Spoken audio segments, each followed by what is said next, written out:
네, 감사합니다. 반갑습니다. 오늘 자녀 양육에 대해서 우리가 함께 얘기 나눌 거예요. 결혼 아직 혹시 안 하시면 자녀 없으신 분 한번 손 들어보실까요? 네. 몇 분 계시고, 네. 왜요? 자녀 없으면 뭐요? 네. 아직 처녀신 거죠? 네. 예. 아유, 얼마나 좋아요. 네. 아유, 감사합니다. 네. 오늘, 자녀가 진짜 있던 없던. 그리고 사실 저도 하나님이 제가 이렇게 신체적으로 낳은 아이 한 명 있고요. 그 다음에 정말 하나님이 귀하게 기도로 주신 아이, 자녀 2명이 있어요. 또 모르죠.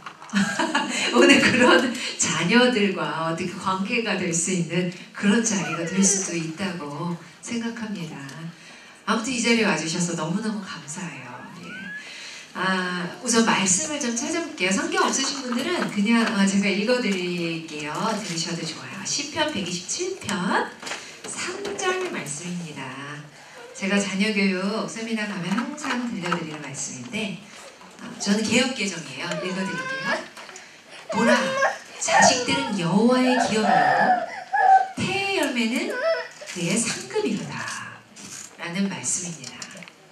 하나님이 자녀는 무엇이다 라고 정의해준 부분이에요. 시편 기자가 127편 3절에 이렇게 딱 말씀을 해주셨습니다. 그러면 하나님은 이렇게 말씀을 해주셨는데 우리는 한번 얘기해보죠. 우리는 자녀가 뭐라고 생각하세요? 자녀는 뭐죠? 자식은 뭐라고 그러던가요? 선물. 네, 선물 좋죠. 또? 네? 왼수. 정답이에요. 네, 거의 다 여쭤보면 왼수. 우리 사실 드라마에서 너무 많이 나오는 대사잖아요. 어우, 왼수. 심지어 왼수 덩어리. 무자식 상팔자. 막 이런 얘기 해요. 정말 가끔 보면 진짜 왼수같이 적같이 느껴질 때가 얼마나 많은지요. 야, 정말 진짜 제 마음속 내 인생이 참 편한 것 같다. 그쵸? 격하게 동의하신 거예요. 그런 순간. 그런 순간도 많고 아직 자녀가 어린 분들은 지금 너무 힘들어요. 어째 커요. 이러실 텐데 시작이에요. 끝이 없어요. 저 큰 아들이 지금 22살 대학교 3학년이거든요. 네. 근데 좀 대학 들어가면은 이제 편해지겠다 했거든요. 근데 아니더라고요. 예전에 갔던 그런 어려움보다 더 커지고 깊어지는 것 같아요.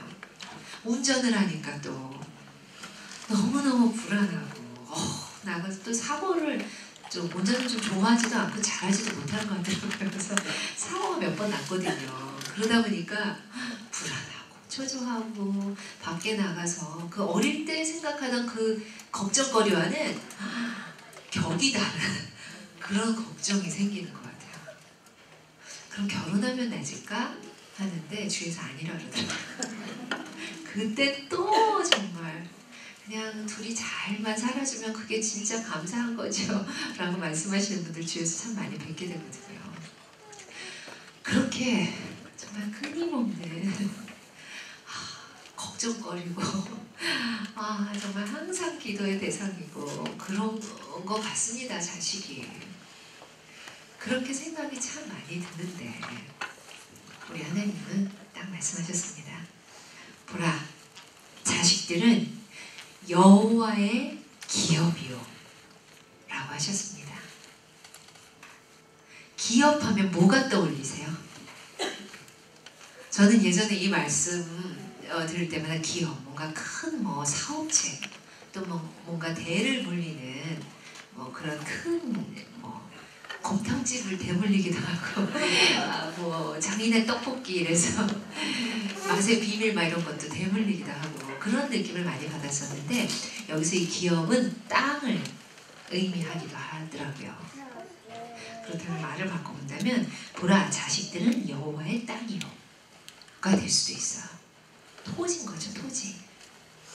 저희 시어머니가 농사를 지으세요. 그래가지고 제가 시어머니를 도와서 몇 번 농사를 도와드려 봤는데 농사 한번 지어보신 분 손 들어보실래요? 한 분도 없으시군요. 아, 제가 여기서 제일 가는 농사꾼인데요. 정말 힘들어요. 우선 그렇게 쪼그려 앉고 작업을 계속 이렇게 하는 거잖아요. 뭘 심어도 그렇고 수확할 때도 그렇고 어깨랑 다 너무 아프고요. 막 다리에 쥐나고요. 그 떼약볕에서 와, 이렇게 힘든 일이 있을까 싶더라고요. 정말 어깨 한 번, 허리 한 번 피기가 어려운 것 같아요. 그래서 어머니 정말 죄송한데 제가 농사는 못 도와드리겠어요. 어머니도 그만하시죠. 왜 이렇게 힘든 일을 하세요? 정말 이걸로 우리가 막 정말 직업을 삼은 것도 아닌데 너무 어려우니까 어머니 왜 이렇게 어려운 일을 하세요? 그랬더니 어머님이 땅은 거짓말을 안 해 그러시더라고요. 근데 그 말씀을 듣는데 어머님의 그 평생의 어떤 관계 속에서 참 어려움도 있으셨겠다. 좀 많은 어려움이 있으셨구나 이런 마음이 드니까 좀 이렇게 짠해지기도 했어요. 근데 명언이더라고요. 땅은 거짓말을 안 한다. 그런데 하느님은 자신은 여호와의 땅이라고 하셨습니다. 혹시 내 자녀가 지금 내 속을 썩이나요? 끄떡끄떡 나를 힘들게 하나요? 특히 사춘기에 자녀 있다면 그분이 오신 거죠. 낯선 그분이 정말 접하지 못했던 그분이 오시고 어렵게 하고 힘들게 하나요? 근데 거짓말을 안 한대요. 그 아이가 나를 어렵게 하고 힘들게 하는 그 부분이 결국은 나의 성적표다. 나의 자녀를 키운 결과물이다. 더 심하게는 나의 거울이다. 그냥 나를 보여주고 있다 라는 생각이 들더라고요. 참담해지세요. 제가 우리 아들을 이렇게 보면 우리 아들이 참 착하고 멋져요. 그리고 다른 분들은 아니 어떻게 저렇게 스윗한 아들이 있고 정말 딸 같은 아들이 있고 되게 많이 부러워들 하시거든요. 근데 그렇잖아요. 엄마가 바라보는 자녀는 항상 부족함이 있잖아요. 저도 그래요. 우리 아들 보면서 쟤는 왜 이런 걸 못할까? 이런 부분을 좀 잘했으면 좋겠다. 특히 신앙적인 면으로도 왜 이렇게 못하지? 막 이런 마음이 들 때가 많아요. 안타까워. 이거 좀 이렇게 하지. 왜 또 저런 행동을 했어. 근데 어느 날 하나님이 저한테 딱 이런 마음을 주셨어요. 네 거울이다. 네 성적표야. 네 결과물이야. 이런 마음을 주시는데 정말 더도 말고 덜도 말고 하나님이 나를 딱 내가 이렇게 아들을 보는 것처럼 보시겠구나. 그런 생각이 들더라고요. 내가 그냥 딱 저 모습이겠구나. 내가 그대로 한 것의 결과물뿐만이 아니라 그냥 내 모습이구나. 거울에 비치는 하나님이 바라보실 때 얼마나 안타까우실 때가 많으실까. 아이고 왜 또 그러니 얘들아. 아이고 왜 그랬니 오늘은. 아이고 오늘 또 그랬구나. 그런 마음이시겠다 라는 생각이 들더라고요. 근데 나와 하나님이 다른 건 저는 저는 어떻게 하면 좋아 하고 평가하고 비판하고 판단하고 정죄하는데 우리 하나님 아버지는 저에 대해서 그러지 않으신다는 거. 그냥 끝없이 기다려주시고 인내해주시고 받아주시고 변함없이 여전히 똑같이 오히려 더 아픈 마음으로 사랑해 주신다는 거, 그게 차이구나를 느꼈습니다. 어떻게 보면 우리에게 부모 역할을 주셨다는 건 하나님이 나의 이 영원한 사랑, 변함없는 사랑, 조건 없는 사랑을 네가 자녀에게 조금은 맛보게 해주렴 하신 기회가 아닐까라는 생각이 들어요. 근데 못 그러고 있죠. 정말 못 그래요. 제가 가진 굉장히 잘하는 일 중에 하나, 그러니까 제 특기 중에 하나가 비판, 판단, 정죄거든요. 네, 자녀에게도 마찬가지죠. 얼마나 그럴 때는 머리가 얼마나 팍팍 도나물어요. 아주 순식간에 그래서 마침표를 딱 찍어요. 너는 이러이러했으니까 이러이러한 애야. 근데 하나님은 우리한테 안 그러시잖아요. 제가 아무리 똑같은 잘못을 똑같이 저지른다 하더라도, 매번 똑같이 걸려 넘어진다 하더라도 하나님은 정말 끝없이 기다려주시고 안아주십니다. 그래서 참 많이 반성했어요. 아, 내가 우리 아이들한테도 그렇게 해야 되는구나. 정 찍는 게 아니라, 정말 마침표 찍는 게 아니라 끝까지 기다려주고 인내해줘야 되겠구나 라는 생각이 들었어요. 탕자의 비유에 나오듯이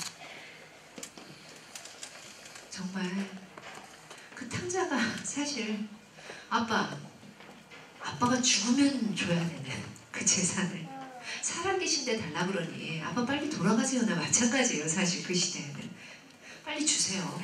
내 거 일단 나눠주세요. 가지고 가서 정말 허랑방탕하게 다 날려버리고 없어지고 나서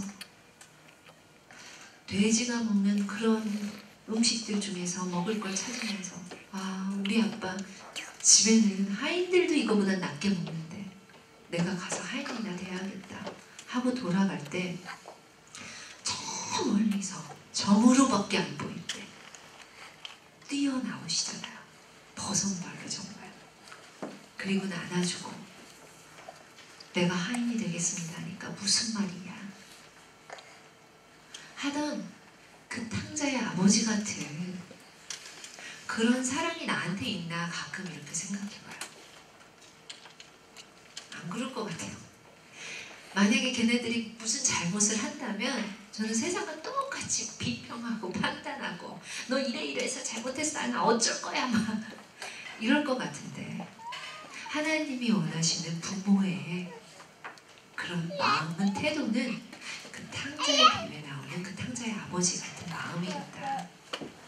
세상 사람들이 다 손가락질하고 정말 욕하고 뭐라고 한다 하더라도 최소한 우리만큼은, 부모만큼은 안아주고 보듬어주고, 그렇다고 그 아이들이 뭔가를 저지르는 일을 다 무마하라는 얘기가 아니고, 그건 그 다음 문제라도 일단 부모로서 하나님 아버지가 우리한테 보여주시는 그 사랑을 보여줘야겠다, 그런 생각을 하게 됐습니다.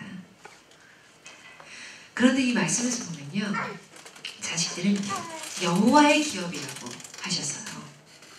여호와가 너희에게 주신 기업이요 라고 안 했고 여호와의 기업이라고 하셨습니다. 이게 성경적 양육의 기본 원리, 제가 오늘 그 기본 원리 몇 가지를 소개해 드릴 건데요. 기본 원리 첫 번째입니다. 우리 게 아니에요. 내 게 아닙니다. 여호와의 기업, 하나님 거예요. 우리에게 주신 자녀는 내 게 아니라는 거, 이게 가장 큰 기본이라고 생각해요. 이것만 잊지 않아도 우리가 양육하는데 많은 실수를 없앨 수 있을 것 같아요. 근데 우리에게 주신 이 자녀들을 잘 생각해보면, 이 말씀에서 생각해보면 맡기신 거거든요. 맡겨주신 거거든요. 근데 우리는 내가 정말 딱 받은 건 줄 알아요. 내 건 줄 아는 거죠. 내 것처럼 생각하고 함부로 대하고 그리고 마구 내가 원하는 대로 내 욕심대로 내 욕구대로 내 기준대로 내 잣대대로 키울 때가 얼마나 많은지요. 내게 아닙니다. 하나님 거예요. 하나님 건데 우리한테 맡겨주신 거예요. 그러니까 우리가 어떻게 보면 다 같이 위탁모예요. 하나님의 그 귀한 자녀, 정말 하나님의 그 소중한 자녀를 맡은 위탁모. 우리가 가끔 옆집 애기 몇 시간 맡아도 얼마나 애지중지하고 옆집 엄마가 우리 애는 요렇게 좀 해주세요. 뭐 이건 먹여주지 마세요. 뭐 이렇게 요럴 땐 요렇게 해주세요. 그런 거 다 따르잖아요. 근데 하물며 하나님의 그 귀한 자녀를 우리에게 맡겨주셨는데 우리는 전혀 하나님의 방법을 따르지 않을 뿐만 아니고 찾아보려고도 하지 않아요. 그냥 내 욕심대로만 키우려고 하죠. 하나님이 우리에게 그 귀한 자녀를 맡겨주셨습니다. 그리고 자, 너 한번 그냥 이렇게 키워봐. 어떻게든 네가 알아서 좀 키워봐 라고 하지 않으시고 너무나 감사하게도 매뉴얼을 주셨어요. 이렇게 키우려고. 그 매뉴얼이 뭐죠? 네, 그렇죠. 이 성경이죠. 이 안에 하나님의 그 귀한 자녀를 맡기셨을 때 우리가 어떻게 키워야 될지도 다 있어요. 근데 우리가 성경을 읽나요? 안 읽나요? 안 읽죠. 저도 참 안 읽었어요. 제가 중학교 때부터 교회를 다녔는데 하나님을 정말 알게 된 건 29살이었어요. 중학교 열몇 살인데 그때부터 29살까지 도대체 뭐 했을까요? 그때까지는 저는 하나님이 그냥 슈퍼맨 같이 어려울 때 딱 나타나서 나를 도와주셔야 되고 산타클로스처럼 때 되면 나한테 선물 주셔야 되고 수호천사처럼 내가 와주세요 하면 와줘야 되는 그런 대상인 줄 알았어요. 하나님이. 그러니까 하나님을 알지 못했고 그냥 하나님에 대해서만 이렇게 들은 대로 부분 들은 대로 그냥 교회 수련회 가서 식사 전에 밥 먹기 위해서 암송하고 뭐 요 정도로 알았던 것 같아요. 나한테 필요한 말씀만 딱딱 갖고 있고. 그런데 29살 때 결혼을 하고 인생의 어려움에 봉착하면서 결혼은 내가 생각했던 것과 다르고 동의하시는군요. 그게 웃으시니까 이렇게 녹록지 않은 것 내가 생각한 결혼은 이런 게 아니었는데 난 이러이러하게 살고 싶었는데 나는 소가 결혼했거든. 문제가 있구나 내 남편은. 막 이런 생각을 할 때였어요. 그럴 때 처음으로 그냥 교회 다니는 거 교회에서 문방 공부하고 임원하고 성가대고 이런 활동 말고 처음으로 성경 공부를 하는 걸 하게 되었습니다. 목사님 사모님과 함께. 그리고는 그때 처음 알게 되었어요. 내 인생이 이렇게 뭔가 불안하고 이 어려움이 있는 건 내 남편이 잘못돼서도 아니고 내 결혼 생활에 문제가 있는 것도 아니고 하나님을 내가 모르는 나의 문제였구나를 그때 처음 깨닫게 되었습니다. 그리고 처음으로 성경을 처음부터 읽어봐야겠다라는 마음을 갖게 되었어요. 그리고 내가 문제 있다는 걸 알면서 하나님 첫 번째 기도 제목이 저에게 아기를 주세요. 이 문제를 잘 극복해 나가고 싶습니다 하는데 진짜 바로 기도의 응답을 해주셨어요. 그러면서 바로 아기가 생기고 아기와 함께 뱃속의 아기와 함께 처음 성경 통독을 하게 되었습니다. 예전에는 한번 노력은 했던 것 같아요. 근데 뭐 레이기에서 막히고 뭐 마태복 보면서 누가 돈 아프고 할 때 막히고 잠을 못 읽을까 시간 못 읽을까 막 이래서 다시 포기하고 했었는데 정말 희한하죠. 너무너무 쏙쏙 들어오는 거예요, 말씀이. 그 전까지는 내가 성경을 읽으려고 했던 것 같아요. 아이고 재미없어. 억지로 읽고 무슨 내용이 있나. 근데 그때 제가 그렇게 말씀이 저한테 쏙쏙 들어왔던 건 내가 성경을 읽은 게 아니라 성경이 나를 읽게 만들었던 것 같아요.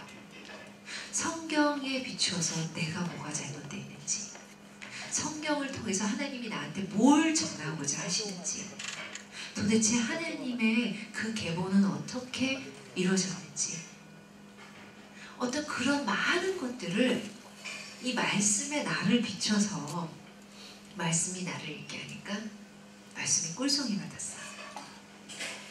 그래서 읽게 되었습니다. 그리고 그 후로도 큐티와는 또 다르게 이렇게 성경을 읽는데 내가 이렇게 몇 번 읽은 책이 맞나 싶어요. 이런 문장이 있었나 싶기도 하고 어떤 때는 너무나 빤히 알던 문장인데 굉장히 다르게 와닿았고요. 정말 모든 말씀이 하나님이 쓰신 그 사람을 통해서 쓰셨지만 살아있는 말씀이기 때문에 그런 것 같다는 생각을 하게 되었습니다. 성경, 우리가 하나님을 믿는 사람들이라면 꼭 읽어야 되는 거라고 생각해요. 진리는 이거밖에 없어요.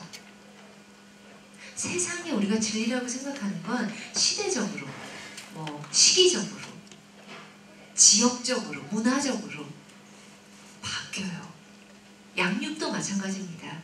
양육도 그 세상적 양육은 무슨 시대의 흐름에 따라서 심리학의 어떤 그런 흐름에 따라서 계속 바뀌어 오거든요. 이 진리의 말씀, 변하지 않는 말씀은 우리한테 진리는 이 말씀밖에 없다고 생각이 들어요. 이 말씀밖에 없습니다. 근데 우리는 너무 말씀을 모르고 있는 게 아닌가.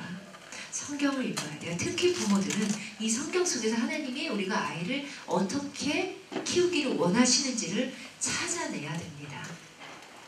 그래서 성경을 꼭 읽자는 말씀을 드리고 싶어요.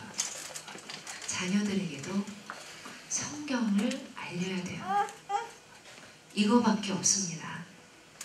우리를 온전하게 세워줄 수 있는 진리의 말씀은 성경밖에 없으니까 어떻게든 성경을 읽으셔야 돼요. 기도하고 하나님, 성경이 나를 읽게 해주세요.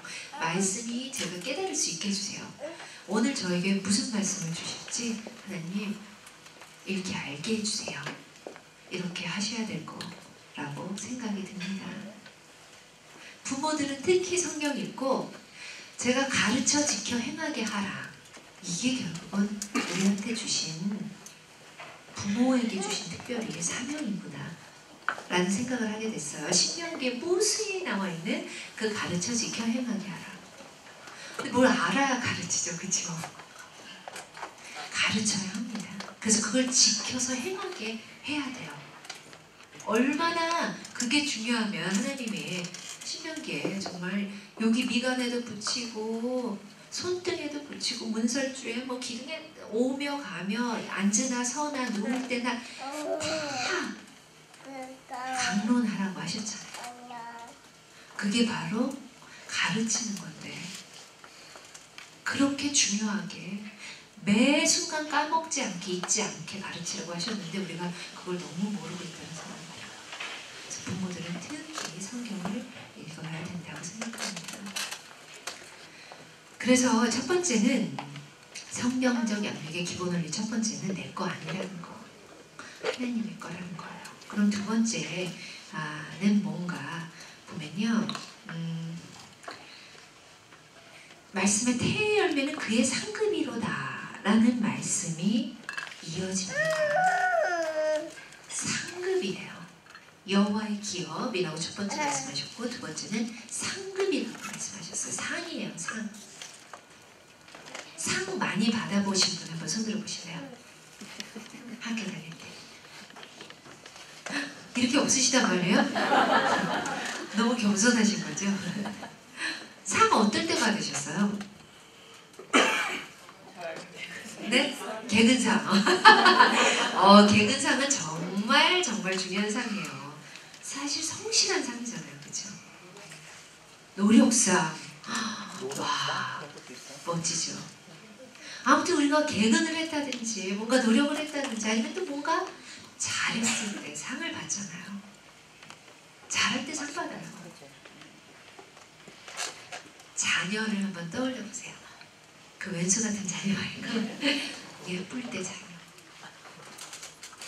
정말 막 미치겠다 정말 니네 너도 안 아프다 이럴 때 예쁠 때 있잖아요. 특히 잠잘 때. 정말 잠잘 때 정말 천사 같잖아요. 저도 애들 자는 모습 보면 얼마나 예쁜지 그냥 막 깨우고 싶어요. 그때 다시 깨워서 막 뽀뽀하고 싶고 안아주고 싶고 너무 예쁘잖아요. 어쨌든 잘 잤다든지 아니면 아무튼 재롱을 부리든지 자기의 그 이쁜 모습을 한번 상상해보세요. 그렇게 이쁜 그 상을 받을 만큼 뭐 잘하셨나요? 그렇게 큰 상을 받을 자격을 갖추셨나요? 저는 생각해보면 잘한 게 없어요. 그렇게 이쁜 상을 받을 만큼 과분한 상이더라고요. 제가 그만큼 잘한 게 없거든요. 믿음과 마찬가지로 은혜의 상급입니다. 자녀들은. 우리가 잘해서 주신 게 아니에요. 아무것도 잘한 게 없는데 정말 그렇게 귀한 상급을 맡겨주신 거예요. 정말 황송한 거예요. 송구스럽고 얼마나 영광인지 몰라요. 감격적이고. 근데 우리는 자녀들에게 그걸 좀 표현하시나요? 하세요? 좋아요. 네. 자녀들에게 진짜 네가 엄마의 아들이어서 엄마의 딸이어서 너무 기뻐. 너무 자랑스러워. 너무 황송해. 너는 너무 귀한 엄마의 딸이야. 엄마의 아들이야. 이렇게 감탄을 해야 돼요. 그러시는 분 한번 손 들어봐요. 네, 하시고. 네. 또, 몇 분 계세요? 예. 너무 좋아요. 감탄해 주셔야 됩니다. 와, 너무 감사해. 네가 엄마의 딸이어서 아들이어서 정말 감사해. 자격이 없는데 어떻게 하나님은 엄마한테 이런 귀한 선물을 주셨을까? 특히 어떨 때 그래야 될까요? 아이가 마땅히 그런 말을 듣게 행동했을 때, 시험도 잘 봐가고 말도 잘 듣고 뭔가 잘했을 때, 그럴 때도 그럴 수 있죠.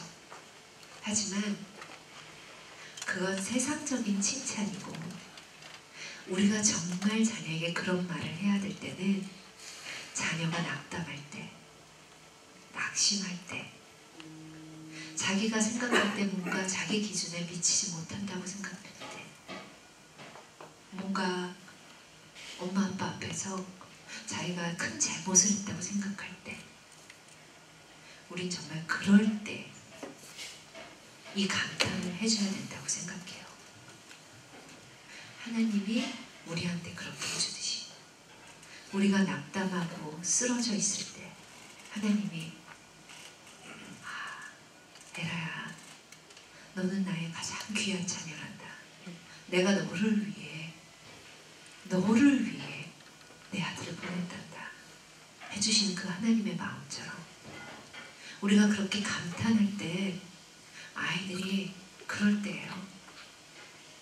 그런 말을, 부모의 말을 들으면서 아이들은 하나님의 그 영원한 사랑, 조건 없고 변함없는 그 사랑을, 그 은혜를 느끼게 될 수 있겠죠. 우리는 그때 그렇게 해주셔야 돼요. 탕자의 아버지처럼. 나는 아무짝에도 쓸모없는 인간이야. 아버지 집에 하인이나 될 수 있을까 하는 그 순간에 너는 나의 가장 귀한 아들이다. 나는 너를 이렇게 기다려왔다 할 수 있는 그런 아버지, 어머니가 되어야 되지 않을까 싶습니다. 은혜의 상급이에요, 하나님이. 그런데 우리에게 주신 그 아이, 건강한 아이를 주셨을 수도 있고, 또는 신체적으로 아플 수도 있고, 또는 정신적으로 아플 수도 있어요. 요즘은 정신적으로 아픈 아이들이 참 많고, 그리고 그게 더 힘든 것 같아요. 신체적으로 아픈 건 물론 너무 힘들죠.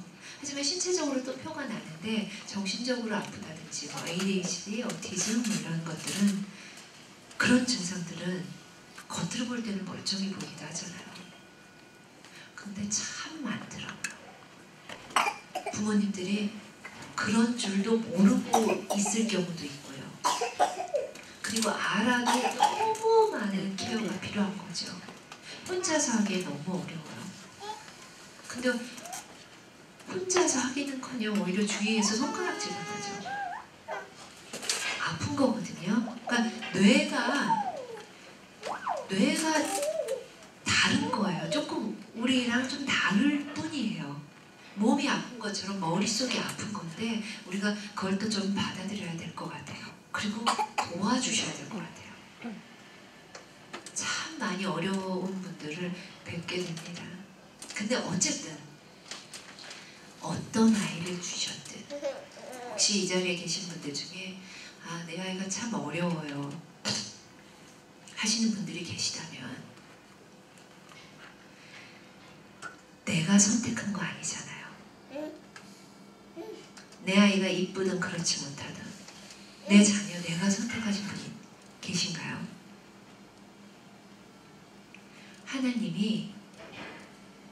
하나님의 그 귀한 그 자녀를 이 많은 사람들 중에 정말 김 권사님한테, 뭐 이 집사님한테 주실 수도 있는데, 아니고 나를 선택하셔서 나에게 딱 그 아이를 맡기셨다는 거. 이게 성경적 양육의 두 번째 기본 원리입니다. 그냥 맡기신 게 아니라 상급으로 맡기셨다는 거. 하나님이요, 그냥 얘다 휙휙 던지신 거 아니에요. 잘 받아라. 그게 아니고요. 내가 태어날 때, 우리 아이가 태어날 때, 아니 어떻게 보면 태초부터 이 아이는 너에게 맡길 거야.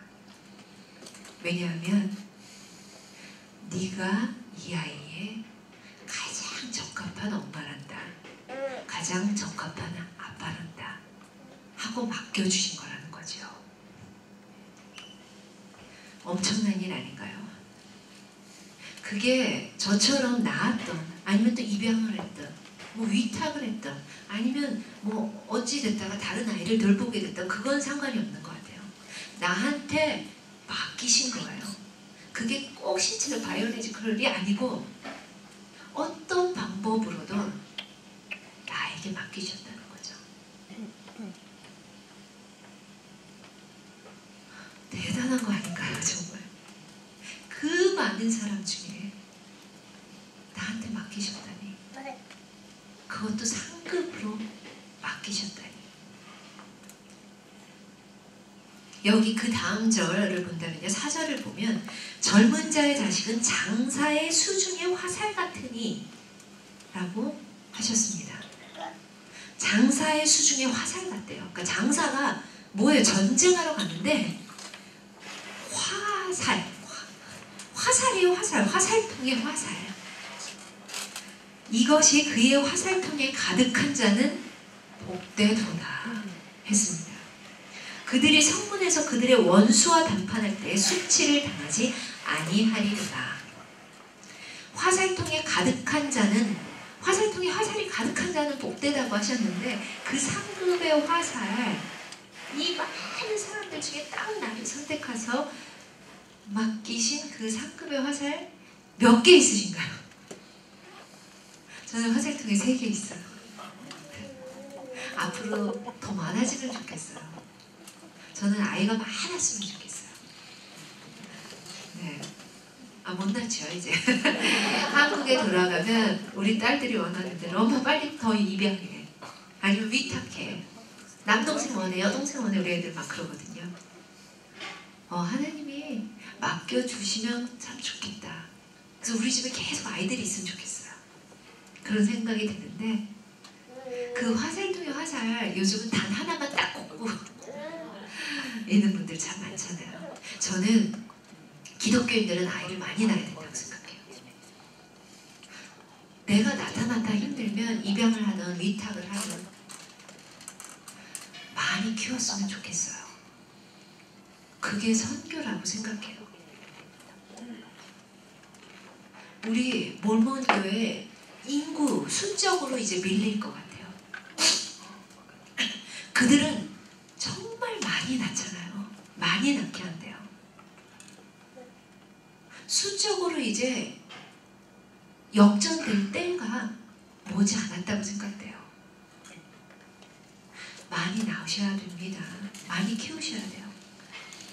아니면 이미 나아져 있는 아이들 이래도 우리가 정말 돌봐야 되지 않을까. 왜냐하면 내 자식만 자식이 아니고요. 내 자녀도 하나님의 자녀고요.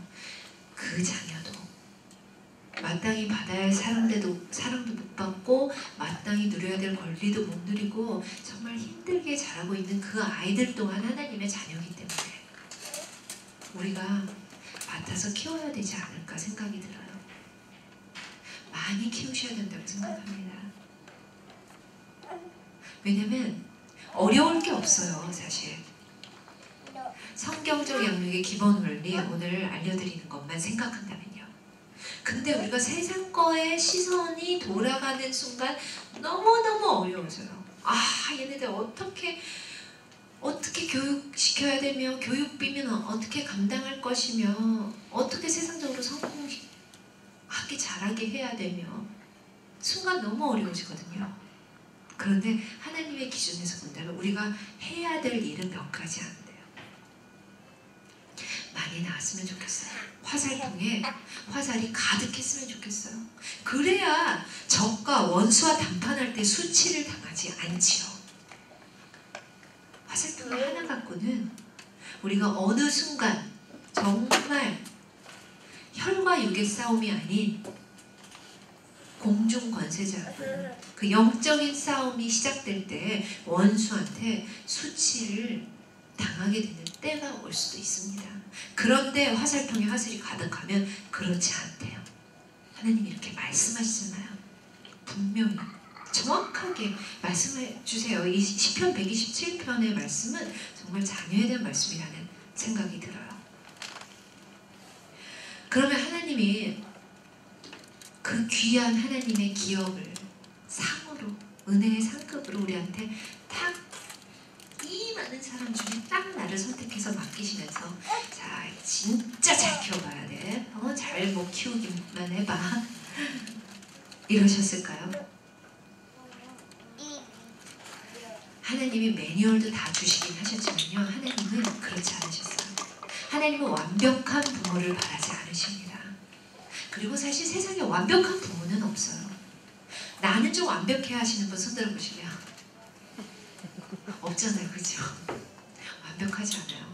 저도 페런팅에 대해서 공부도 많이 하고 또 강의도 많이 하지만 하면 할수록 점점 더 내가 얼마나 부족하다는 게 느껴지는지요. 이제 머리로는 좀 알 것 같아요. 그런데 행동이 거기에 못 미칠 때가 거의니까 그 갭이 느껴지면 느껴질수록 어떡하면 좋을까. 제 자신한테 참 실망스럽기도 해요. 그런데 희망이 있습니다. 하나님은 우리한테 완벽한 부모를 바라신 게 아니에요. 하나님은 네가 얘를 키우기에 딱 완벽해. 자, 그래서 널 택했다. 너한테 맡겼다 하신 게 아니고요. 하나님이 원하시는 부모는 무릎 꿇고 기도하는 부모입니다. 하나님께 지혜를 구하는 부모. 하나님, 저 정말 너무 힘들어요. 하나님 저 이럴 땐 어떻게 해야 될지 모르겠어요. 하나님 얘를 어떻게 하면 좋아요. 하나님 저 너무 어려워요. 하나님 저에게 지혜를 주세요 하면서 무릎 꿇고 울며 눈물로 기도하는 부모, 얘를 위해 눈물로 무릎 꿇고 기도할 부모는 딱 너야 하면서 맡겨주셨다는 거죠. 우리 그건 할 수 있잖아요. 완벽하게 키우진 못하지만 우리가 무릎 꿇고 하나님 정말 지혜를 주세요 할 수는 있잖아요. 그렇게 하나님은 우리한테 바라시는 모습이 그거 하나더라고요. 그리고 기도할 때 굉장히 편해요. 저도 뻔뻔스럽게 얘기해요. 하나님 제 거 아니잖아요. 하나님 거잖아요. 하나님이 좀 어떻게 좀 해줘봐 보세요. 기도합니다. 하나님 거잖아요. 하나님 도와주세요. 저한테 지혜 주세요. 하나님 저 이 상황에서 어떻게 해야 될지 모르겠어요. 하나님 거니까 하나님 절 좀 도와주세요. 저한테 맡기셨잖아요. 도와주세요. 그렇게 기도하면 됩니다. 정말 방법을 주세요. 그래서 성경적 양육의 기본 원리 세 번째는 기도하라입니다. 우리가 할 일은 기도하는 것밖에 없더라고요. 우리가 무슨 일을 하겠어요? 무슨 일을 하는데 그 아이가 정말 온전하게 그렇게 하나님의 뜻으로 자랄 수 있겠어요? 기도밖에 없어요. 부모의 기도는 절대로 땅에 떨어지지 않습니다. 아이가 이상한 행동을 보이나요? 잘못됐나요? 기도하는 부모의 자녀는 반드시 돌아오게 돼 있어요. 그건 과정이에요. 마침표가 아니라는 거죠. 오늘 걔가 하나님께로 가기 위한 그 과정 중에 보여주는 어려운 힘든 모습일 뿐이에요. 그걸로 그 아이를 단정 짓지 마세요. 그 아이는 그 모습이 아니에요. 그게 분화거든요. 그 아이가 그냥 오늘 보여주는 행동일 뿐이에요. 그 아이의 진짜 정체성, 아이덴티티는 하나님의 그 귀한 하나님의 자녀입니다. 복된 거죠. 그걸 잊지 마세요. 그러면 기도할 수 있어요. 오늘 보여주는 행동이 다인 것처럼 우리가 생각될 때가 많아요. 그래서 낙심되고 낙담될 때가 많은 거거든요. 그렇지 않습니다. 우리는 그저 기도하면 돼요. 그리고 부모가 하는 기도는 다 이루어진다고 생각하시면 돼요. 그래서 축복 기도하셔야 돼요. 말씀 속에 있는 축복의 구절들을요 놓고 그냥 기도하세요. 거기에다가 아이들의 이름을 다 넣으세요. 야베스의 기도뿐만이 아니고 시편에 있는 그런 모든 축복을 아이의 이름을 다 넣어서 기도하세요. 어떻게 기도할지 모르겠어요 하시는 분들 참 많더라고요. 그렇게 말씀으로 기도 시작하시면 됩니다. 말씀으로 기도하세요. 그 말씀에 다 우리 아이의 잠재력이 있는 거예요. 이루어질 수 있어요. 아이를 향한 축복기도 반드시 이루어집니다. 그런데 또 하나 잊지 말아야 될 거는요. 우리가 내뱉는 말이 다 기도가 될 수 있다는 거예요. 우리가 아무렇지도 않게 순간순간 내뱉는 안 좋은 말들도 기도가 될 수 있어요. 저준 거죠. 그것도 이루어집니다. 부모는 얼마나 말을 조심해야 되는지 몰라요. 정말 조심해야 돼요. 내가 아이를 향해서 어떤 말들을 많이 하는지 한번 생각해 보세요. 아이들한테 한번 물어보세요. 엄마가 아빠가 하는 말 중에 싫은 말 뭐가 있어? 상상치도 못한 얘기들이 나와요. 우리는 잘 기억하지도 못했는데 아이들은 그 말들을 다 기억하고 있어요. 마음에 심어놔요. 그리고 그렇게 자라요. 얼마나 끔찍한 일이에요. 그쵸? 축복하세요. 아이들 잘 때, 깰 때, 나갈 때, 들어올 때 머리에 손 얹고 수시로 기도해 주세요. 하나님의 자녀, 하나님의 나라를 확장할 이 일꾼입니다. 이러면서 기도해 주세요.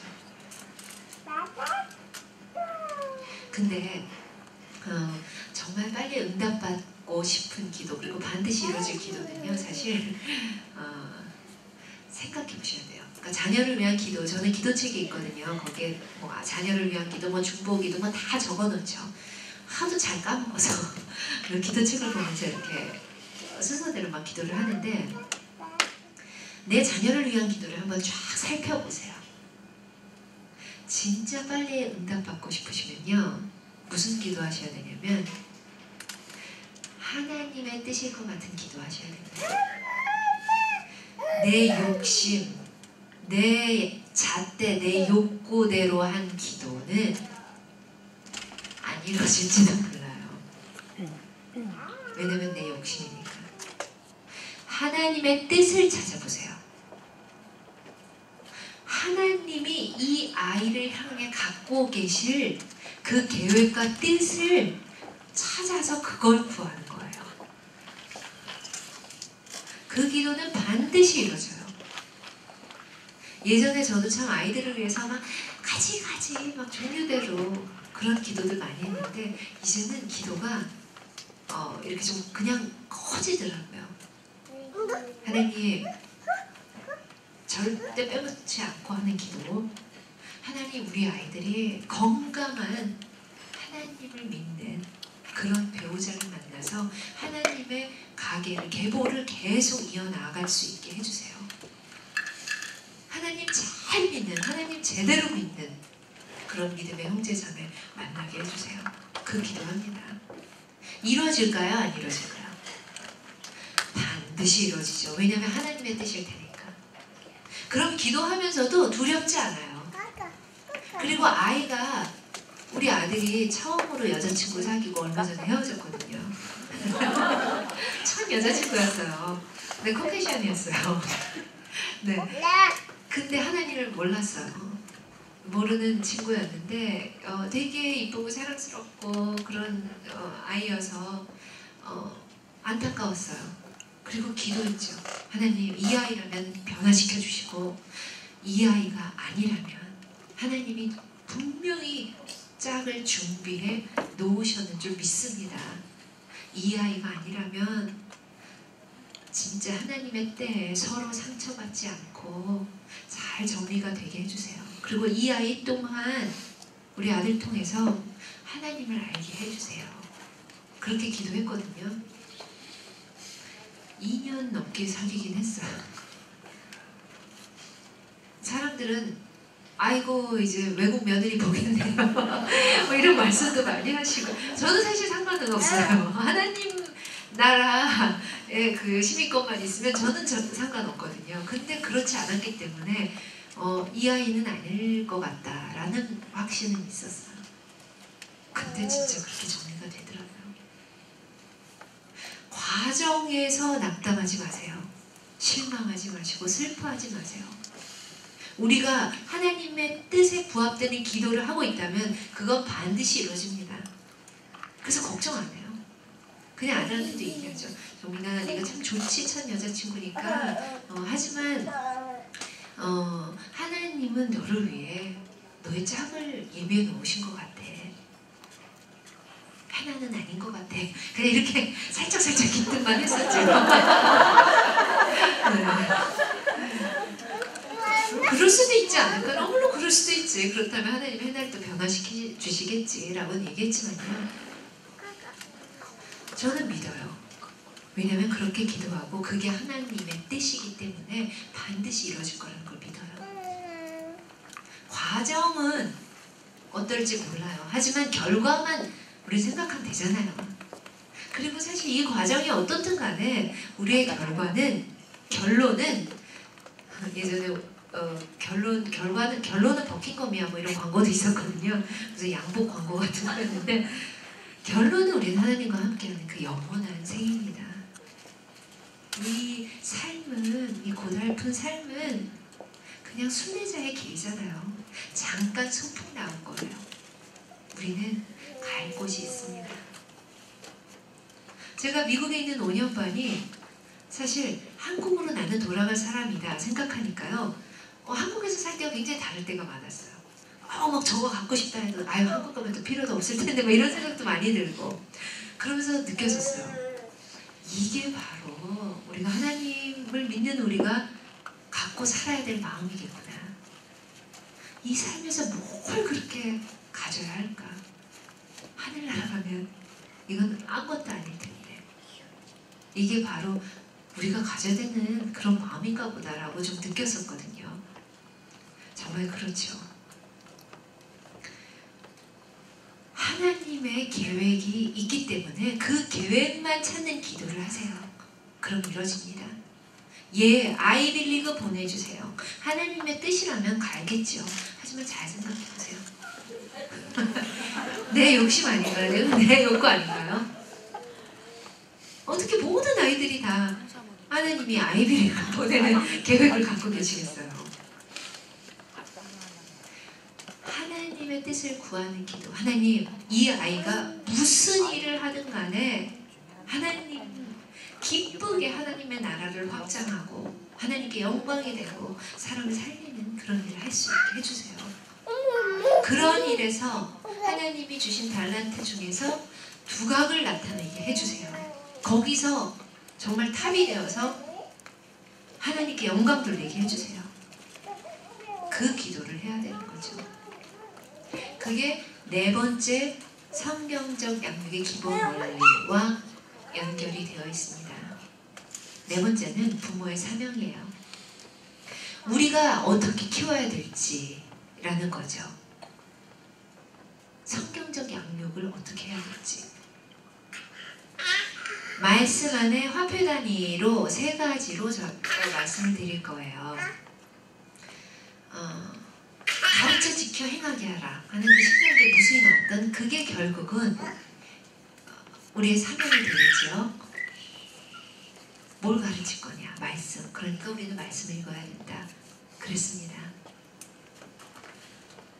결국은 그 화폐 단위 3개를 가지고 달란트라는 화폐 단위로 달란트를 찾아내고 문화의 화폐 단위로 아이들이 잘 그걸 활용할 수 있게 교육시키고 그리고 데나리온 비유에 나오는 것처럼 우리가 본을 보이면서 그렇게 아이를 키우는 거 이거거든요. 그게 우리가 할 수 있는 사명이 역할이. 말은 참 쉽잖아요. 하나님이 이 아이에게 주신 달란트를 찾아내서 그걸 잘 활용할 수 있도록 얘가 어떻게 생활할 수 있게 도움을 주면서 본이 돼주는 거. 근데 어렵죠. 뭐가 어렵냐면 제일 어려운 건 사실 본이 돼주는 거예요. 우리가 잠깐 만나는 어떤 그런 장소에서 이렇게 본이 돼서 살기 쉬워요. 그런데 24시간 우리의 모든 것을 속속들이 아는 자녀들, 배우자한테 본이 될 수 있으세요? 얼마나 어려워요. 상상만 해도 숨 막히잖아요. 근데 쉬워요. 왜냐면 아까 말씀드린 것처럼 완벽한 부모를 원하지 않으시는 것처럼 완벽한 사람을 원하시는 게 아니거든요. 그걸 어느 날 제가 깨달았어요. 제가 학교에서 양육에 대해서 공부하고 이러면 우리 아들은 엄마 오늘 뭐 배웠어? 이러면서 같이 이렇게 물어보고 나누는 걸 좋아해요. 그래서 공감에 대해서 배웠고 자녀 교육에 대해서 배웠으니까 그런 거 막 얘기하고. 근데 제가 아침에 좀 일찍 일어나는 편이에요. 그리고 그 아침 한 10시, 11시쯤 되면 일단 생활의 반을 다 보낸 느낌이에요. 에너지 소모가 확 오죠. 그러니 초저녁이 되면 애들 밥 해주고 나면 설거지하기도 힘들어요. 너무너무 몸이 파김치가 되는 상황이 오니까. 그렇잖아요. 한국에서는 일하니까 도와주시는 도움이 계셨고 운전해주는 매니저 있었고 다 누군가 해줬는데 여기서는 그걸 제가 혼자 다 해야 되니까 너무 힘이 든 거예요. 그럼 그분이 오시죠 이제 저도 슬슬 짜증이 납니다. 피곤하니까. 그럼 그때부터 빨리빨리 하자. 아직도 숙제 안 해. 왜 안 해? 빨리 해. 빨리 먹고 빨리 치우고 하면서 빨리가 입에 붙어요.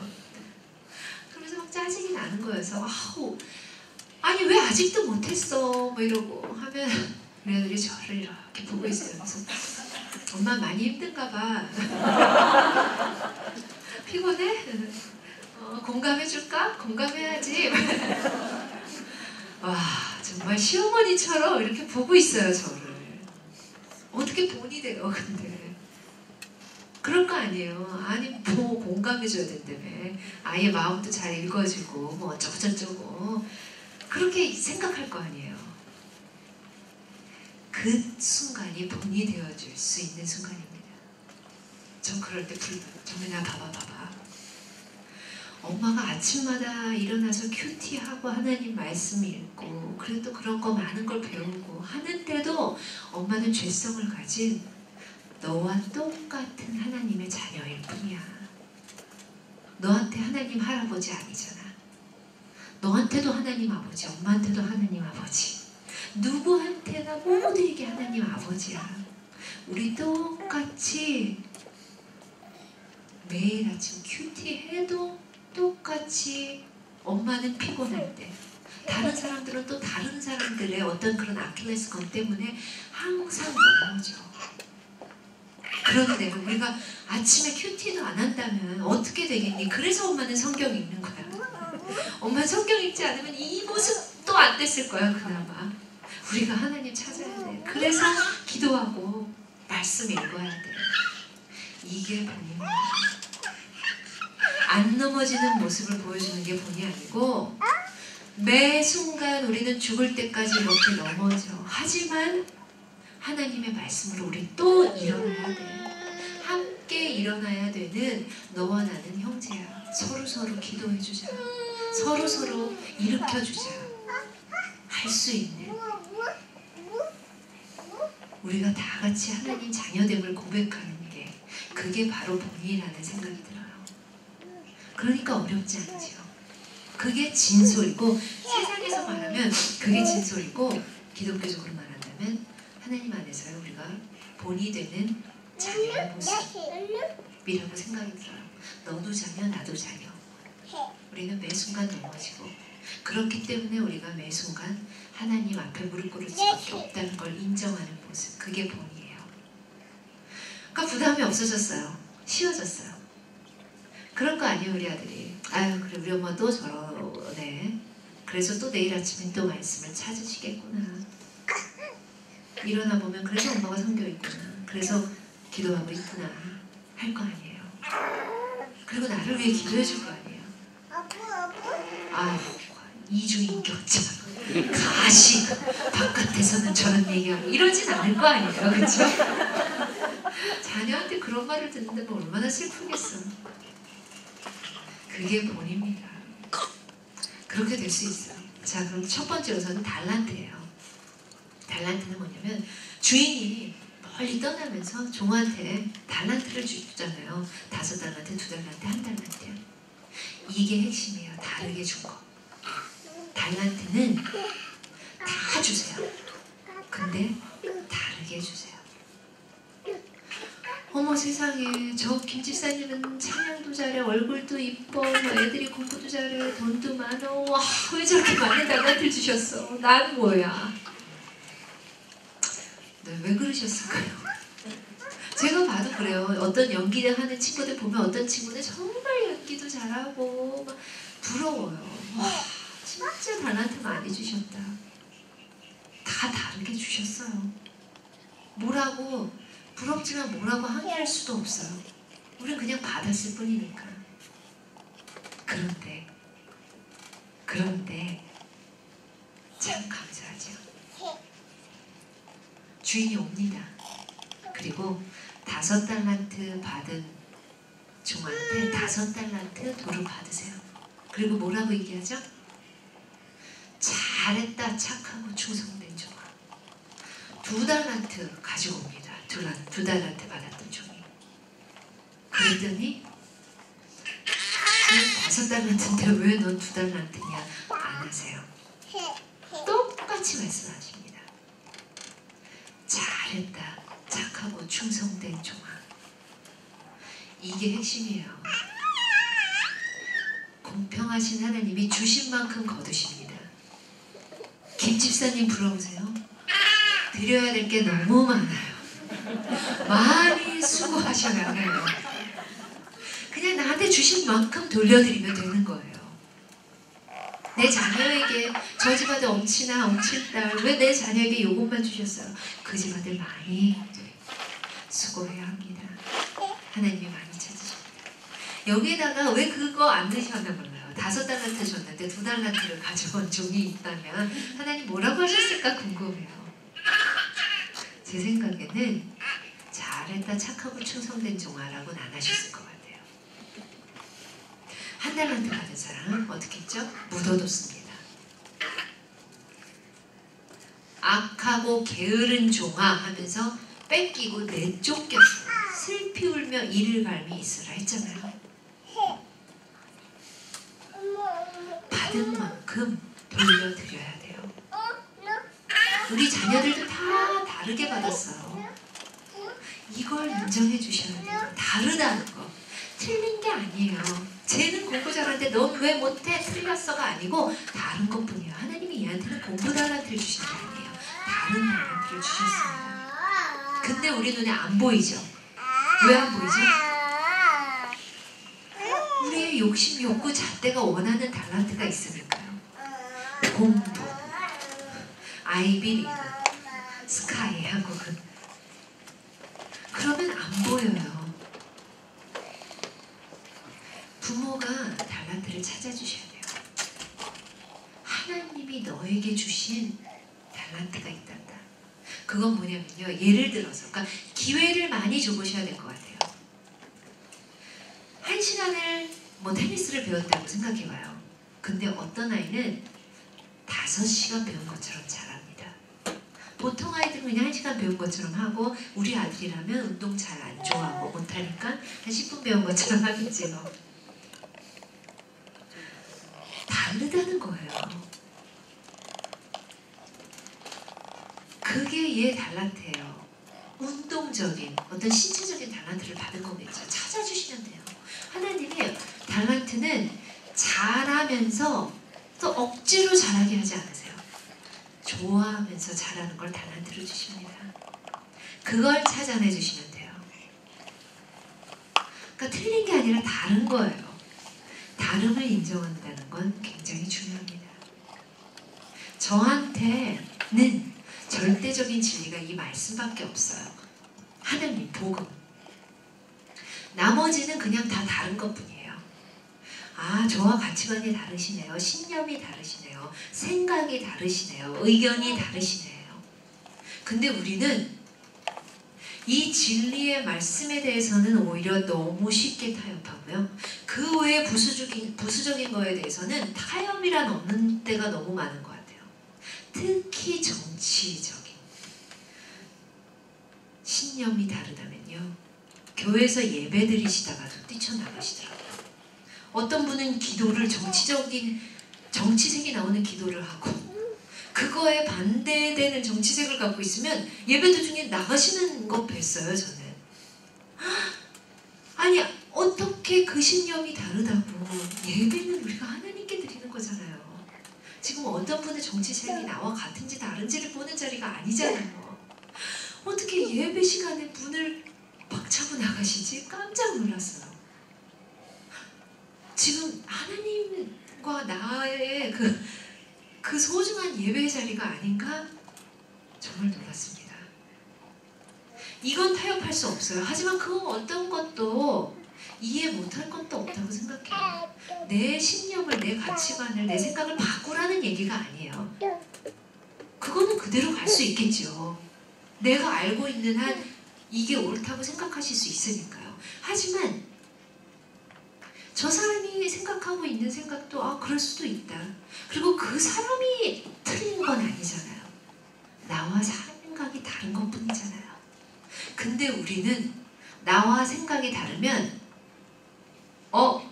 너가 잘못됐어 하고 친구도 이제는 등 돌리더라고요.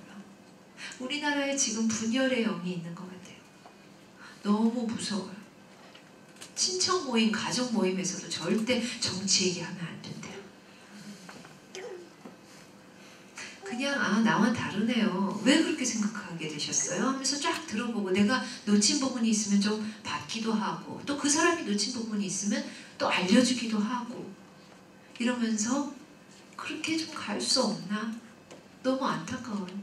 왜 이런 생각이 드냐면 제 주변에도 친구 사이에도 갈라지는 친구도 많이 봤고 친척도 그렇고 정치뿐만이 아니죠. 그냥 나와 다르고 하다못해 그냥 내가 좋아하는 연예인, 제가 좋아하는 연예인이 다른 것만으로도 굉장히 그 팬들끼리 막 엄청 싸운대요. 그런데 그냥 수용이라는 거를 우리는 이렇게 모르고 살아야 될까? 다르면 틀린 건가? 완전히 사람 자체가 아닌 건가? 적이 되어야 되는 건가?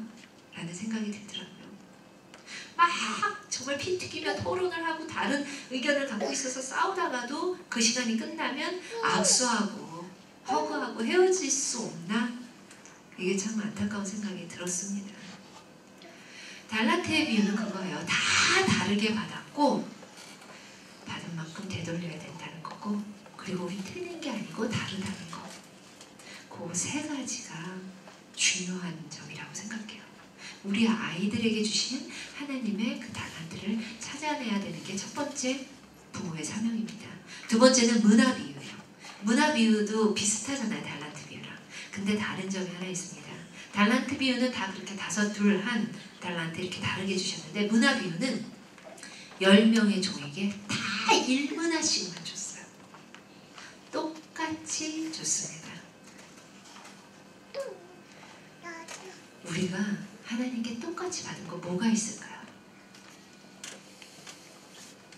뭐가 있죠? 네. 은혜도 그렇고 구원도 그렇고요. 그런데 그걸 깨달았느냐 못 깨달았느냐 그리고 그걸 자신이 의지적으로 고백을 했느냐 아니냐의 차이죠. 그러니까 우리가 전도해야 되는 거잖아요. 저 사람은 죽을 때까지 하나님 못 믿고 갈 거야. 우리가 누군가를 감히 그렇게 평가할 수 있나요? 아니죠. 모르는 거예요. 죽기 직전에 바뀔 수도 있는 거고 우리가 남의 믿음을 함부로 평가 판단해서는 안 되는 거예요. 나중된 자 먼저 듣는다고 말씀도 하셨고요. 모를 뿐이죠. 우리가 그건 그래요. 은혜 구원도 다 똑같이 받았습니다. 생명 똑같이 받았죠. 그러니까 우리가 이렇게 살아있는 거죠. 관계 태어나면서 관계없는 사람은 없어요. 환경 좋은 환경이냐 척박한 환경이냐 조금씩 다를 수는 있지만 건강한 몸이냐 그렇지 않느냐 할 수도 있지만 아무튼 신체도 다 똑같이 받았고요. 시간 똑같이 받았습니다. 하루 24시간 1년 365일 다 똑같이 받았잖아요. 이 똑같이 받은 것을 어떻게 쓰느냐를 알려주는 게 두 번째 부모의 역할이에요. 여기서 세상적인 어떤 기술, 페어런팅이 나올 수도 있고요. 성경적 페어런팅도 너무 많아요. 책도 많고요. 사실 이 부분, 이 기술적인 부모 페어런팅 교육만도 정말 몇 주차를 해도 모자라요. 여기서 그 기술들을 공부해야 합니다. 근데 그건 오늘 특별히 알려드리진 않을 거예요. 왜냐하면 좋은 책들도 너무 많고 좋은 강의도 너무 많아요. 유튜브에도. 성경적, 기독교적 그런 페어런팅 책 강의도 너무 많고요. 공부하셔야 돼요. 저는 부모는 꼭 공부해야 된다고 생각해요. 얼떨결에 부모 됐기 때문에 우리가 실수하는 범위가 참 많아요. 하다못해 별의별 게 다 자격증 시대인데 부모는 자격증 없이 부모 되잖아요. 그래서 얼마나 많은 실수를 하나 몰라요. 조금만 알면 육아가 그렇게 전쟁같이만 느껴지진 않거든요. 훨씬 쉬워요. 근데 그 조금을 놓치기 때문에 우리가 육아가 어렵게 느껴집니다. 그걸 알아야 돼요. 습관, 그 대표적인 예로 습관 하나만 말씀드릴게요. 습관 정말 중요합니다. 우리 모든 행동은 사실 습관이에요. 양치하는 거 습관이 됐기 때문에 닥지. 우리가 아침마다 일어나서 간밤에 플라그와 그 치석을 다 닦아내자 오늘도 이러는 사람은 없잖아요. 그냥 습관이에요. 어릴 때 키워줘야 되는 습관들이 있습니다. 그게 평생을 가요. 우리 아이의 습관이 평생의 그 아이의 친구예요. 좋은 친구가 될 수도 있고 나쁜 친구가 될 수도 있습니다. 우리한테도 그렇잖아요. 습관이라는 친구 때문에 우리가 하는 나쁜 행동들이 있고 좋은 행동들이 있는 거예요. 습관을 어릴 때 키워주셔야 됩니다. 뭐 이를 잘 닦는다, 뭐 나갔다 와서 손 씻는다, 뭐 이런 것도 중요하죠. 신체적인 습관 어릴 때 꼭 키워주셔야 되고요. 습관에 대한 책들도 너무 많아요. 3일 만에 다시 한번 리마인드 시켜줘야 되고요. 3, 7, 20일, 6개월 이게 습관이 이렇게 어려운 점에 빠지는 그런 때예요. 근데 아무튼 그런 거는 책 보시면 다 아실 수 있습니다. 습관을 키워줘야 되는데 우리는 무슨 습관을 키워줘야 되냐? 기도하는 습관. 눈 떠서 기도하고 자기 전에 하나님 찾으며 기도하는 습관. 눈 떠서 오늘 하나님이 나에게 주시는 말씀은 무엇일까? 내가 어떤 말씀을 붙잡고 오늘 하루를 살아내야 될까 하는 그 성경을, 말씀을, 기도를 찾는 습관을 키워주셔야 돼요. 이게 어릴 때 습관이 되면 얼마나 좋겠어요. 평생 습관이 돼. 그냥 눈 뜨면 밥 먹기 전에 우선 이거부터 봐야겠다라는 생각이 들 테니까요. 저도 놓쳤어요. 커서 이제 그 습관을 키워주려니까 참 많은 게 어려워요. 하나님이 이제부터 조그만 아기를 주신다면 이 습관 키워주려고요. 꼭 습관 키워질 수 있을 것 같아요. 나이가 들수록 어렵습니다. 어릴 때 그 습관을 키워주셔야 돼요.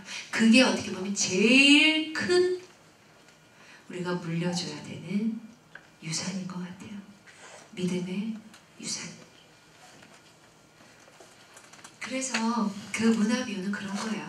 아이가 자신에게 주신 하나님의 달란트를 어떻게 최대한 잘 가꿀 수 있는지 그 아이의 생활 습관을 키워주는 거, 이게 부모의 두 번째 사명인 거죠. 이 두 가지만 하면요 반드시 성공해요. 세상적으로도 성공합니다. 그런데 이제 마지막으로 말씀드릴 부모의 사명 세 번째 마지막 사명, 이게 없으면 이 앞에 두 가지는요 재앙이 될 수도 있어요. 빈라덴이 될 수도 있고 히틀러가 될 수도 있고 김일성이 될 수도 있는 거예요. 마지막 비유는 데나리온의 비유입니다. 데나리온은 선한 사마리아인이 나오는 그 비유에 나오죠. 선한 사마리아인이 제사장과 레위인과 다르게 가다가 멈춰섰죠. 강도 만날 자를 위해서. 그리고는 자신이 갖고 있는 포도주와 기름을 가지고 다 씻겨줘요. 이게 기부예요. 내가 갖고 있는 걸 나눠주는 게 기부예요. 그리고는 데리고 가죠. 여행을 가는 도중이라고 성경에 나와 있기도 해요. 자기가 할 일이 있었음에도 불구하고 시간을 나눕니다. 에너지를 나누죠. 그게 봉사예요. 기부도 할 수 있고 봉사도 할 수 있어요. 나눌 게 없는 사람은 없습니다. 제가 좀 바빠요. 그렇다면 바쁜 만큼 돈을 벌고 계신 걸 테니까 기부를 할 수 있고요. 저는 가진 게 돈이 없어요. 그렇다면 시간이나 열정이 있으실 거 아니에요. 그걸 나누면 봉사한 거예요. 선한 사마리아인은 두 가지를 다 했습니다. 하나님이 그 말씀 중에서 두 가지를 다 보여주신 거예요. 그리고 하룻밤을 보내고 떠나면서 주막 주인에게 이 데나리온을 주지요. 자, 이걸로 돌봐주세요. 내가 올 때 더 들면 더 주겠습니다. 하고 갑니다. 다시 올 걸 기약하고 가잖아요. 거기서 나오는 데나리온의 비유입니다. 제사장은 영문에 보면 그냥 이렇게 보고 간 거예요. 이렇게 눈에 들어온 거예요.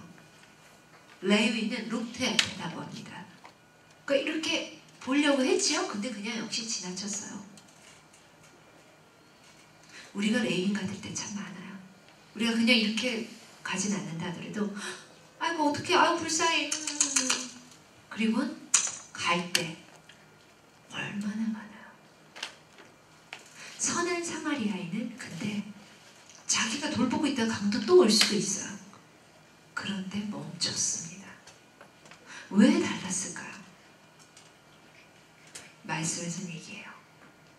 불쌍히 여겨. 불쌍히 여겨.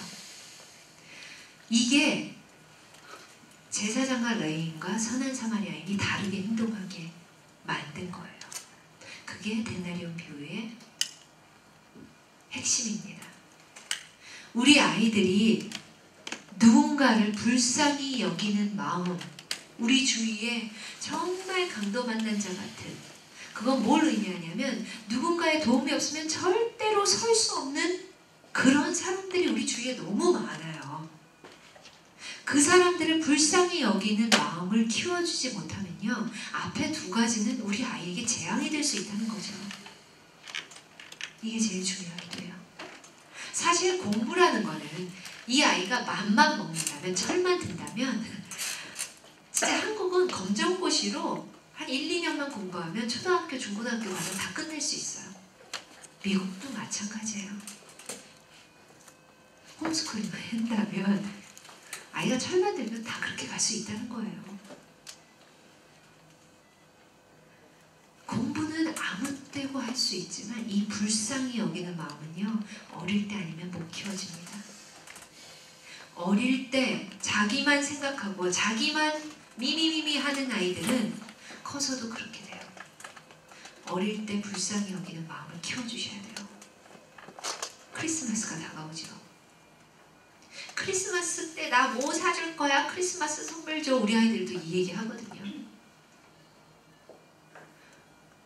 그런데 크리스마스는 네가 선물 받는 날이 아니야.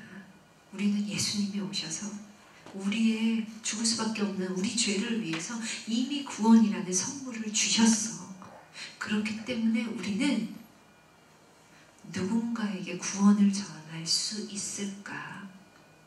어떤 사람을 도와서, 그건 도구잖아요. 우리가 누구를 돕는 건 뭐 먹여주든 주사를 맞추든 뭘 하든 돕는 건 사실 과정이잖아요. 결과는 우리가 진짜 그 사람이 얻기를 바라는 건 뭐예요? 하나님의 그 영원한 생명이잖아요. 어떤 사람에게 그 생명을 전할까 하고 어떤 사람에게 선물을 줄까를 찾는 날이 크리스마스야 라고 아이들에게 알려주셔야 됩니다. 그래서 주위에 강도 만난 자에게 그 선물을 전하는 날이 크리스마스가 되어야 된다는 거죠. 아, 오늘 무슨 선물 받을까? 트리 밑에 뭐가 있나? 보는 날이 아니라는 거 우리가 아이들에게 알려줘야 될 것 같아요. 저도 잘 못 알려줬어요. 그래서 이번 크리스마스 때 이거 줘? 얘기해요 벌써. 할 수 없죠. 그래요. 그럼 너도 받고 또 우리도 누군가에게 주자 해야겠죠. 그렇게 아이를 가르쳐야 합니다. 그게 부모의 사명이에요. 그 세 가지를 아이에게 해주는 것. 이 부모의 사명이 네 번째 성경적 양육의 기본 원리고요. 마지막 다섯 번째 기본 원리입니다. 그게 바로 유산이에요. 아까 말씀드렸던 믿음의 유산을 줘야겠지요. 그런데 사실 우리가 믿음은 내가 가지려고 가질 수 있는 게 아니었잖아요. 이 말씀이 동정녀 마리아에게 나오시고 빌라도에게 고난을 받아 십자가 못 박혀 돌아가시고 장사한 삶, 이 사도신경의 말씀이 믿어진다는 게 기적 아닌가요? 안 믿어지는 게 사실 그게 보통 일인 거죠. 그게 그냥 보통 사람 믿으래요. 우리가 이상한, 우리가 없는 말이죠. 이게 믿어지잖아요. 모세가 물 가른 거 믿어지고 다 믿어지잖아요. 사자굴에서 불구덩이에서 살아나는 거 믿어지잖아요. 믿으려고 믿은 게 아니고 받은 거죠. 은혜의 선물이라고 얘기하잖아요. 이것 또한. 그러면 과연 나는 뭘 믿느냐, 내가 물려주고 싶은 믿음의 유산은 뭔지 한번 생각해보자 할 때 두 가지입니다. 우선 첫 번째는 살다 보면 우리가 원하지 않는, 기대하지 않았던, 생각지도 않았던 여러 가지 일들이 생겨요. 억울한 일도 생겨요. 그럴 때 저는 먼저 저 자신을 돌아봐요. 왜 이렇게 됐지? 왜 이런 일이 생겼지? 그러면 아무리 억울한 일도 제가 전혀 잘못한 일이 아니어도 뭔가 메시지가 조금 있더라고요. 내가 깨달아야 될 일. 그러면 그렇구나, 하나님 감사합니다. 알게 해주셔서 감사합니다 하고 또 행동 수정도 들어가고 회개도 하고. 하지만 그런 일들이 기쁘지만은 않겠죠. 그리고 그럴 때 너무 힘들어요. 수시로 고난이나 광야 같기도 해요. 그게 남들이 볼 때는 뭘 그 정도 가지고 고난이에요, 광야예요 할 수도 있겠지만 본인들한테는 어려움이라고 생각해요. 이만큼 배도 따갑고 아프고 신경 쓰이고, 이만큼 수술을 해도 진짜 신경 쓰이고 하잖아요. 그러니까 우리가 함부로 남의 고난 광야를 그 정도 갖고 할 수는 없는 것 같아요. 그분이 느끼는 그 아픔과 어려움에 그저 공감해주면 되지요. 근데 어쨌든 그런 일들이 생깁니다. 스패포드라고, 우리 1800년대 시카고에 그 시카고 대화재 났을 때 스패포드라는 아주 사업가가 있었어요. 돈이 많은 사업가요. 아시는 분 아실 거예요. 그분이 사업체가 막 불탄 거예요.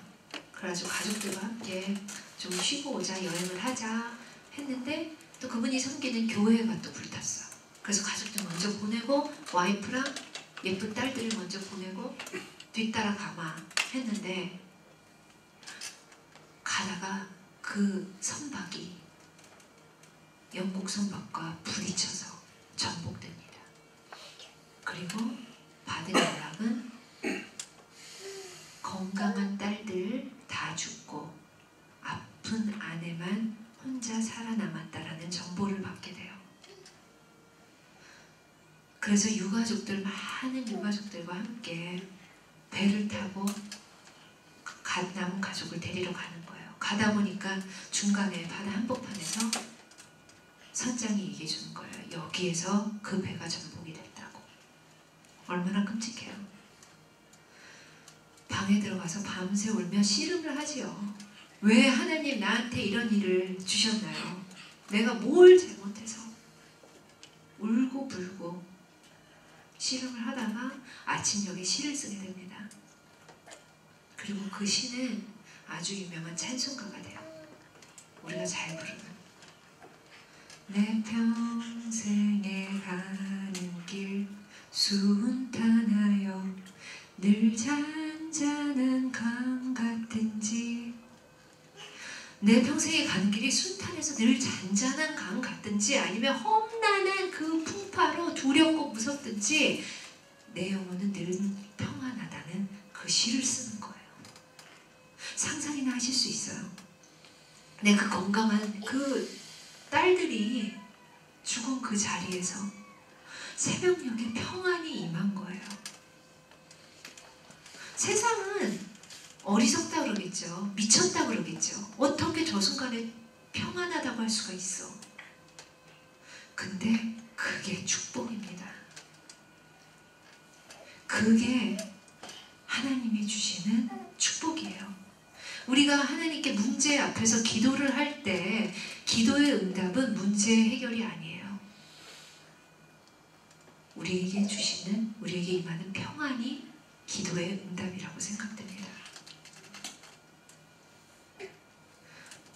저는 그 믿음을 주고 싶어요. 네가 원하지 않는, 계획지 않은, 생각지도 않은 억울한 여러 가지 일들이 앞으로 많이 생길 거다. 근데 그때 잊지 말아라. 누구보다도 너를 잘 아시고 누구보다도 너를 가장 사랑하시는 하나님이 허락하신 일이라면 이유가 있다는 그 하나님에 대한 사랑을 굳건히 믿어라. 그러면 너에게 평안이 임할 거야 하는 이유가 있겠지 하는 그 견뎌내는 그 사랑에 대한 믿음을 물려주고 싶습니다. 그게 첫 번째 믿음의 유산이고요. 두 번째 믿음의 유산은 우리는 이곳에서 이렇게 살다가 언젠가 하나님 앞에 갈 거야. 하나님 앞에서 늘 순종을 선택해라. 예스를 선택해라. 하나님의 뜻임을 분명히 알아라. 사실 생각해보면 우리는 늘 선택의 기로에 놓여요. 그렇잖아요. 이 자리도 가자 하고 선택하고 오셨을 거 아니에요. 오늘 토요일인데 집에서 쉬고 싶기도 하고 하셨는데 선택해서 오셨습니다. 근데 잘 생각해보면요. 우리 앞에 놓여있는 그 두 가지 길이 항상 생각해보면 하나는 내 뜻, 하나님은 하나님의 뜻인 것 같아요. 근데 갈등이 될수록 살펴보면 내 뜻이 막 더 강할 때예요. 그래서 이걸 막 주장하고 싶은 거예요. 친구들한테도 막 기도 부탁하고 물어볼 때는 얘가 내 뜻을 더 옹호해주면 좋겠다라는 때가 저는 참 많더라고요. 근데 그럴 때 하나님의 뜻을 선택하시면 좋겠어요. 저도 그러고 싶어요. 그게 순종이라고 생각합니다. 아브라함처럼 본토를 떠나서 저 멀리 떠나는 것만이 순종이 아니라 우리는 매 순간 순종이냐 불순종이냐 할 수 있어요. 얼만큼 순종하다 가실 건가요? 얼만큼 불순종하다 가실 건가요? 순종의 길을 택할 수 있다는 거죠. 그러면 하나님이 이끄신다고 생각해요. 그 당시에는 우리가 어렵고 이 길을 택하면 분명히 어떻게 될까? 막 힘들어질 것 같은데 이 일은 이렇게 될 것 같고 저거는 이렇게 될 그러면 결과를 생각하면 순종을 선택하기가 참 어려운 것 같아요. 결과는 하나님의 겁니다. 하나님한테 맡기시면 돼요. 그냥 결과는. 우리는 우리의 건 과정이에요. 과정만이 우리 거예요. 그 과정 속에서 우리가 할 일은 세 가지밖에 없죠. 데살로니가전서 5장 16절부터 18절 말씀. 항상 뭐죠? 기도하라. 쉬지 말고 기도하라. 범사에 하나님이 우리를 향해서 가지신 뜻은 이 세 가지밖에 없어요. 이것만 하시면 되는 거예요. 우리 그냥 순종만 하고 그 과정이 아무리 어렵고 힘들어도 기뻐하고 기도하고 감사만 하면 그게 우리의 일이에요. 나머지는 하나님이 이끄신다고 생각합니다. 저는 한국에 돌아가면 물론 연예인으로서의 활동도 계속 하겠지만 입양이나 위탁을 늘리는 일을 하고 싶어요. 그냥 이런 마음만 주셨어요. 무슨 일을 어떻게 할지 모르겠어요. 저야말로 가서 그 순간순간 하나님이 가라는 곳, 보내시는 곳, 만나게 하는 분 하라는 얘기 하면 되지요. 몇 가정이 드러날까? 어떻게 될까? 아이들이 가정에서 잘하게 될까? 말게 될까? 이건 제 일이 아니라는 거죠. 이건 하나님의 일입니다. 저는 제 일은 그 과정에 어떤 일이 생기든 기뻐하고 기도하고 감사하는 것만이 제 일이에요. 그러니까 너무 편하지 않나요? 우리 모두 그런 것 같아요. 하나님의 사역을 하면서 어려워하지 마세요. 힘들어하지 마세요. 낙담하지 마세요. 왜 그럴 수밖에 없냐면 결과를 자꾸 생각하니까 그렇게 되거든요. 근데 하나님의 일이라면 하나님 거예요. 하나님 거니까 하나님이 알아서 하세요. 우리의 보스잖아요. 우리는 그냥 일꾼이잖아요. 청직이잖아요. 기뻐하고 기도하고 감사만 하면 됩니다. 어떤 상황이든 우리는. 그래서 아이들한테 그걸 알려주고 싶고 그렇게 기뻐하고 감사하고 기도하다가 우리가 어느 날 하나님 앞에 가게 돼. 하나님 돕게 하는 그 날이 반드시 와.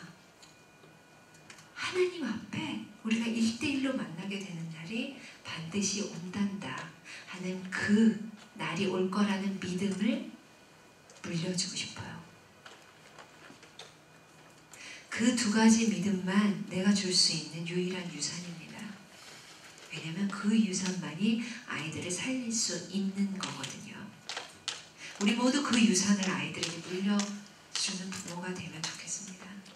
그렇다면 아이가 어디에 가든 누구와 있든 하나님의 자녀로 세워질 수 있을 거라고 생각합니다. 여기까지예요. 감사합니다.